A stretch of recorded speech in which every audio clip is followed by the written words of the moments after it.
লাল লিচু আর কালো লিচু তাদের বাবা মায়ের সঙ্গে বাসে করে গ্রামে আসছিল। হঠাৎ করে দুই বাসের মধ্যে একটি বড় দুর্ঘটনা ঘটে। দুর্ঘটনায় কালো ও লাল লিচুর বাবা মা সহ সকলেই মারা যায়। তখন কালো ও লাল লিচু ভয়ে খুব কান্না করছিল। অসহায় কালো ও লাল লিচু সাহায্যের আশায় জঙ্গলের রাস্তায় ঘুরছিল। কিছুদূর যাওয়ার পর তারা ভয়ে খুব কান্না করতে লাগলো। কান্না শুনে দাদি আর দাদু সেখানে আসে এবং তাদের উদ্ধার করে বাড়িতে নিয়ে আসে। বাড়িতে নিয়ে গিয়ে দাদু আর দাদি তাদেরকে মজার মজার খাবার খাওয়ায়। এদিকে দাদুর কাছে একটা পেঁয়াজ আর একটা রসুন ছিল। ওরা রোজ স্কুলে যেত। কিছুদিন পর দাদু লাল লিচু ও কালো লিচুকে পেঁয়াজ আর রসুনের সঙ্গে একসাথে স্কুলে ভর্তি করে দিল।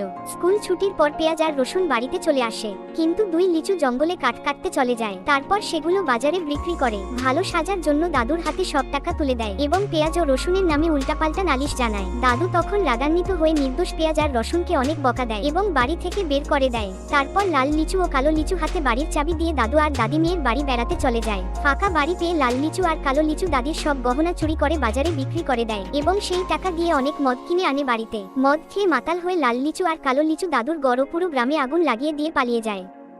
আগুন দেখে পেঁয়াজ আর রসুন পানির পাইপ নিয়ে দৌড়ে আসে এবং তাড়াতাড়ি করে আগুন নিভায়। এই ভালো পেঁয়াজ আর রসুনের জন্য কেউ লাইক দিতে ভুলবেন না।